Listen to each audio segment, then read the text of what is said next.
বাঙালিদের প্রিয় খাবার হচ্ছে ডাল, আর সেটা যদি হয় আম ডাল তাহলে তো কোনো কথাই নেই। এখন যেহেতু আমের সিজন চলছে, তাই দুপুরবেলা গরম ভাতের সাথে পাতলা ডাল আর সাথে আম দিয়ে চটকে খেতে কি যে মজা, সেটা বলে বোঝানো যাবে না। হ্যাঁ, আজকের রেসিপিতে থাকবে টক ডাল রান্না। এটা কম বেশি সবাই রান্না করতে পারে, তারপরও আমি আমার মতো করে রেসিপিটি তৈরি করে দেখাচ্ছি। 1 কাপের মতো নিয়ে নিয়েছি মসুরের ডাল, আর এটাকে খুব ভালোভাবে ধুয়ে নিতে হবে। আপনারা এখানে খেসারি ডাল দিয়েও রান্না করতে পারেন। সামান্য একটু হলুদের গুঁড়া, সামান্য পরিমাণে একটু মরিচের গুঁড়া আর স্বাদ মতো লবণ দিয়ে দিচ্ছি। এখানে আপনারা কাঁচা মরিচটাও ব্যবহার করতে পারেন। আমি কালারের জন্য সামান্য একটু লাল মরিচের গুঁড়া ব্যবহার করেছি। এবার পরিমাণ মতো পানি দিয়ে দিচ্ছি। আমি ডালটা একবারে রান্না করব, এজন্য হচ্ছে যতটুকু পরিমাণ পানির প্রয়োজন ঠিক ততটুকুই দিয়ে দিলাম। এই পুরো পানি দিয়ে আমি ডালটা সিদ্ধ এবং রান্না পুরোপুরি কমপ্লিট করব। এই তো কিছুক্ষণ রান্না করার পরে ডাল থেকে বলক চলে এসেছে। এবার একটু নেড়ে দেব। ডালটা যখন সিদ্ধ হয়ে আসবে তখন একটা ডাল ঘুটনির সাহায্যে এইগুলোকে ম্যাশ করে নেব। খুব ভালোভাবে ডালগুলোকে ম্যাশ করে নিতে হবে।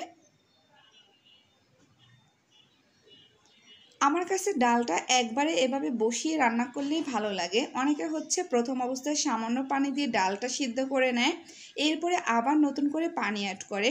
ওইভাবে ডালটা খেতে আমার কাছে ভালো লাগে না, কিন্তু একবারে পরিমাণ মতো পানি দিয়ে দিলে খেতে কিন্তু ভালো লাগে। ডালগুলো যখন পুরোপুরিভাবে ম্যাশ করে নেওয়া হবে, ওই পর্যায়ে আমি আমের ফালিগুলো দিয়ে দিচ্ছি। আমি একটু লম্বালম্বি করে ফালি করে কেটে নিয়েছি, ঠিক এভাবে করে দিয়ে দিবেন। এবার কিছুক্ষণ সময় রান্না করব, যতক্ষণ অবধি না আমগুলো পুরোপুরি সিদ্ধ হয়ে যায়। আমগুলো পুরোপুরি সিদ্ধ হয়ে গিয়েছে, ডালটাও অনেকটা পানি টেনে গিয়েছে। এবার আমি বাগারি তৈরি করে নেব। প্যান অ্যাড করে দিলাম পরিমাণ মতো তেল। তেলটা একটু বেশি দেওয়ার চেষ্টা করবেন। এবার অ্যাড করে দিয়েছি পেঁয়াজ কুচি, রসুন কুচি আর হচ্ছে শুকনো মরিচ। খুব ভালো করে এগুলোকে ভেজে নিতে হবে। ভাজতে ভাজতে যখন সুন্দর একটা কালার চলে আসবে, ওই পর্যায়ে আমি ডালগুলোকে ঢেলে দিলাম। আর এই তো 2-1 মিনিট একটু নেড়ে চেড়ে নিলেই কিন্তু আমাদের আম ডাল রেডি। এই পর্যায়ে আর বেশি জাল করবেন না, তাহলে কিন্তু কালারটা নষ্ট হয়ে যাবে।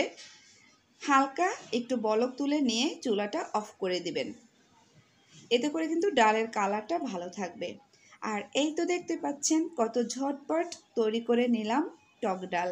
এটা খেতে কিন্তু ভীষণ মজার হয়, আর কালারটাও কিন্তু একদম ঠিক আছে। ডাল কিন্তু অনেকে রান্না করে ঠিকই, কিন্তু ডালের কালারটা কালো কালো হয়ে যায়। কিন্তু মাশাআল্লাহ দেখতে পাচ্ছেন আমার এখানে আম ব্যবহার করার পরেও কিন্তু ডালটার কালার একদম ঠিক আছে। এই গরমে ভারী খাবার না খেয়ে আলু ভর্তা আর এরকম টক ডাল হলে না জাস্ট খাবারটা একদম জমে যায়। চাইলে এই গরমে আপনারাও রেসিপিটি ট্রাই করতে পারেন। ভালো লাগলে ভিডিওটি শেয়ার করে দিবেন, একটা লাইক করে দিবেন, পেজটি ফলো করে সাথে থাকবেন, চ্যানেলটি সাবস্ক্রাইব করবেন। আল্লাহ হাফেজ।